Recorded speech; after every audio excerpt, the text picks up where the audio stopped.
Good morning. I'm Andy Myers at Weiss Research, and this is your morning market alert for Thursday, February 24th. Jen Amos is off today. It's likely to be another rough day for stocks on Wall Street as surging oil prices continue to weigh on the global equity markets. Investors are worried about crude supplies from Libya, which is on the brink of civil war. Libyan exports have been steadily falling since the violence began last week, and some fear they could be halted entirely in the coming days. There are also concerns that political unrest could spread to the oil-producing giant Saudi Arabia. That's all contributing to a major spike in crude prices.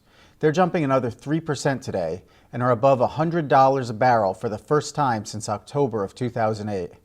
The earnings calendar is relatively busy today, with General Motors topping the list. GM's net income missed expectations, but the automaker still swung to a profit in the fourth quarter on sales of nearly $37 billion. Shares of GM are likely to open modestly higher on the news. Meanwhile, the retail earnings continue to pour in.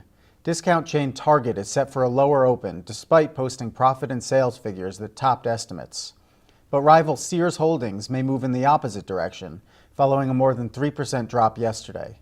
The company, which operates Sears and Kmart stores, posted a 13% decline in fourth quarter profit, but the results still beat forecasts.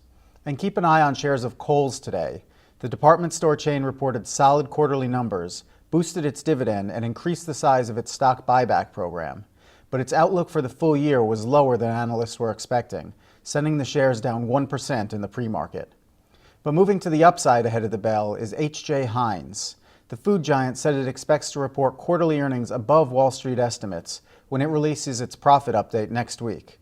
Heinz shares are gaining 2% right now. We're also watching a couple names that reported earnings after yesterday's close. Limited Brands is set for a slightly higher open after posting a 27% increase in profit. And Priceline.com is jumping nearly 6%. The online travel services provider topped expectations with its fourth quarter net income, and sales rose 35%. Following the report, the benchmark company boosted its target on Priceline to $570 a share. And finally, a quick look at today's economic calendar. Right now, traders are digesting reports on January durable goods orders and weekly jobless claims.